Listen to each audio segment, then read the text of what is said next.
ایک عورت تھی مجزومہ، جس کو جزام کی بیماری، جزام ہوتا ہے کوڑ کا مرض ہوتا ہے نا، ہاتھ پیر چڑھتے ہیں اس میں زخم ہو جاتے ہیں، ہاتھوں پیروں میں زخم ہو جاتے ہیں، کوڑ کا مرض کہلاتا ہے۔ عورت بیچاری وہ اس مرض میں مبتلا، اور ایسا شوق طواف کرنے کا کہ زمین پر گھسر گھسر کر طواف کرتی تھی۔ کیا اس کے اندر شوق و جذبہ ہوگا طواف، کیا اس کے اندر شوق اور جذبہ طواف کا ہوگا۔ حضرت عمر نے فرمایا اس عورت سے، اے اللہ کی بندی طواف چھوڑ، اپنے گھر بیٹھ جا، لوگوں کو اذیت نہ دے۔ اس عورت نے طواف چھوڑ دیا، گھر بیٹھ گئی، طواف چھوڑ کر گھر میں بیٹھ گئی، طواف چھوڑ دیا۔ حضرت عمر کی شہادت ہو گئی۔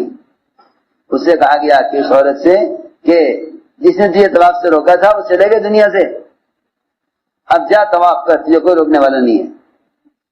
اس عورت نے کہا ایسا نہیں ہو سکتا کہ میں امیر کی اطاعت کروں اس کی حیات میں اور نافرمانی کروں اس کے مرنے کے بعد، میں طواف نہیں کروں گی۔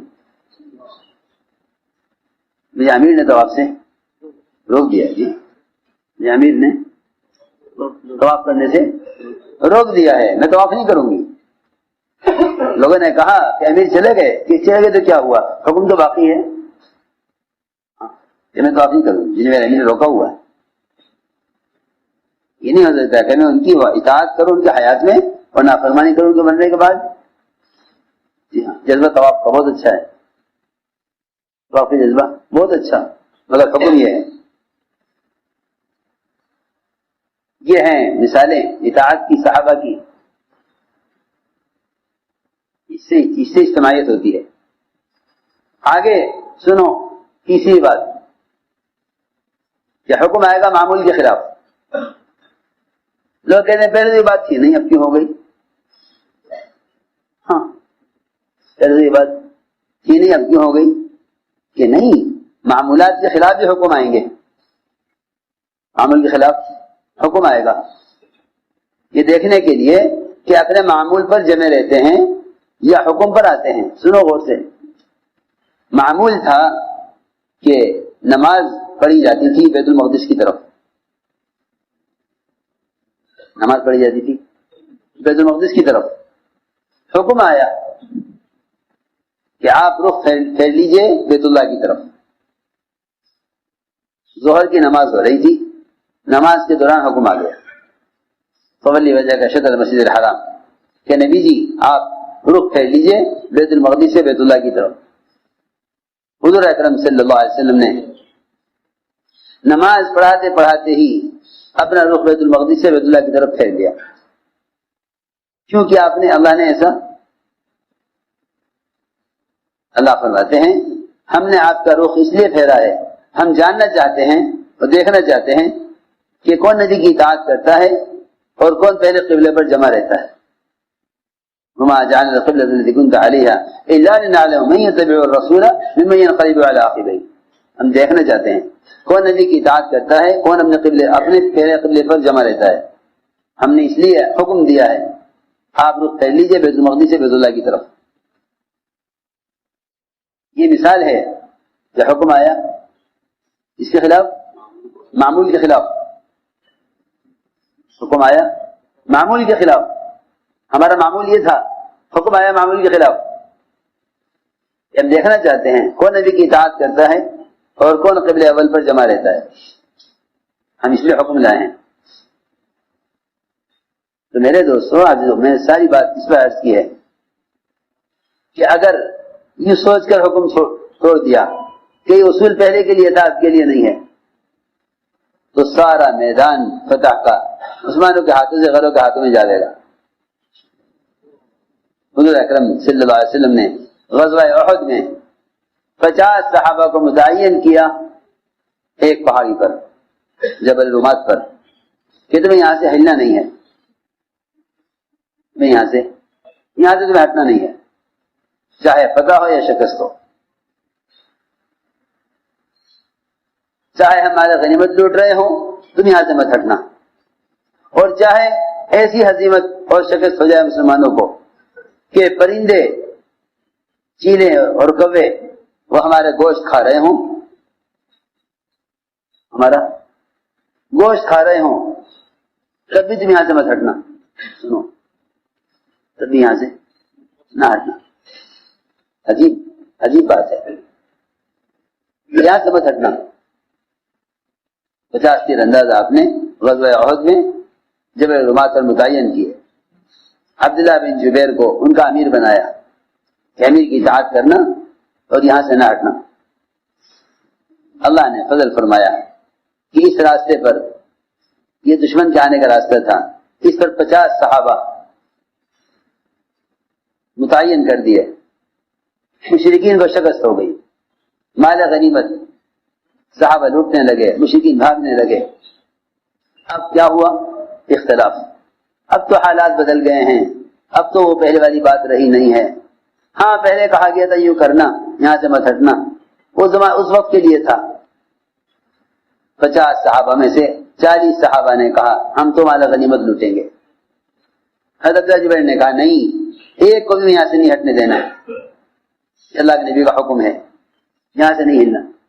کہ بھائی وہ حکم تو اس وقت تک کے لیے تھا کہ نہیں، ہم سے کہا گیا تھا یہاں سے نہ ہلنا، چاہے فتح ہو یا شکست ہو۔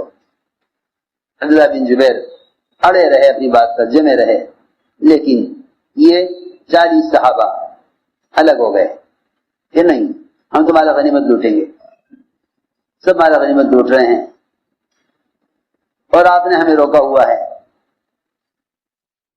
آپ نے ہمیں روکا ہوا ہے کہ نہیں میں نہیں جانے دوں گا، وہ نہ مانے۔ 40 صحابہ الگ ہو گئے، 10 صحابہ پہاڑ پر رہ گئے۔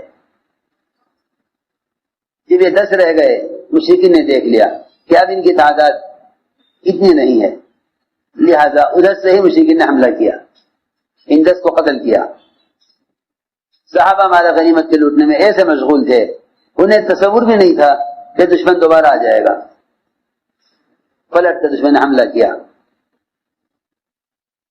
میں نے اسے قرآن کی آیت پڑھی تھی، وَأَطِیعُوا اللَّهَ وَرَسُولَهُ وَلَا تَنَازَعُوا فَتَفْشَلُوا وَتَذْهَبَ رِیحُکُم۔ اللہ کے رسول کے حکم کو پورا کرو۔ حضرت علی فرماتے تھے جو کام تمہیں دیا جائے اسے پورا کرنا، ورنہ یہود و نصارہ تمہاری گردن پر سوار ہو جائیں گے۔ وہ بات یہ تھی، کام پورا نہیں کیا، کام پورا نہیں کیا، اختلاف ہو گیا۔ چنانچہ مشرکین نے آ کے حملہ کیا، ایسی گھمسان کی لڑائی کہ صحابہ نے صحابہ کو قتل کیا۔ یہ نہیں معلوم ہوتا تھا کہ کون اپنا ہے کون غیر ہے، کون اپنا ہے کون۔ صحابہ نے صحابہ کو قتل کیا۔ آپ صلی اللہ علیہ وسلم پر زخم آئے، اعلان ہو گیا عام کہ نعوذ باللہ آپ کو قتل کر دیا گیا۔ صحابہ ہمت ہار گئے، پیر اکھڑ گئے۔ یہ سارا کچھ صرف اس پر ہوا کہ چند 50 صحابہ کو خیال یہ ہوا کہ بھئی وہ حکم چھوڑو، پہلے کے لیے تھا، اب نہیں ہے۔ اگر کسی ایک علاقے میں بھی چند لوگ وہاں کے ذمہ داروں کی اطاعت سے یہ کہہ کر ہٹ جائیں گے کہ یہ اصول اب نہیں پہلے کا تھا، یا ہم آپ کے ساتھ نہیں ہیں، تو یاد رکھنا کہ مسلمانوں کے ہاتھوں سے لاپتہ چھین کر غیروں کو دے دیں گے۔ اسے سارے صحابہ نے نافرمانی نہیں کی، سارے صحابہ نے نافرمانی نہیں کی۔ صرف ایک چوکی جو چوکی لگائی گئی تھی کہاں؟ جبل رومات پر۔ تم میری بات توجہ سے نہیں سن رہے۔ جو چوکی لگائی گئی تھی جبل رومات پر، صرف ایک چوکی جبل رومات والی، ایک چوکی پہ لوگوں نے اپنے امیر کی نافرمانی کی۔ ایک چوکی کے صحابہ نے اپنے امیر کی نافرمانی کی۔ یہ نہیں کہ بھائی فلاں علاقے میں نافرمانی ہوئی تو فلاں علاقے والوں کا نقصان ہوگا، نہیں، ایک علاقے والوں کی نافرمانی پر سارے مسلمانوں کا نقصان ہوا۔ حالانکہ صحابہ کی تعداد احد کے میدان میں صحابہ کی تعداد 700 تھی،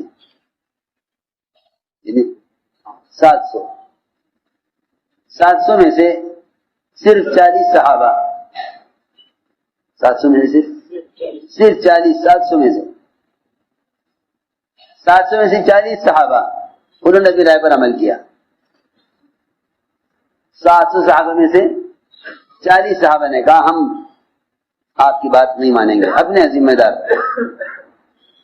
اللہ نے ان 40 صحابہ کی نافرمانی پر پورے احد کے پورے میدان کو مشرکین کے ہاتھ میں دے دیا.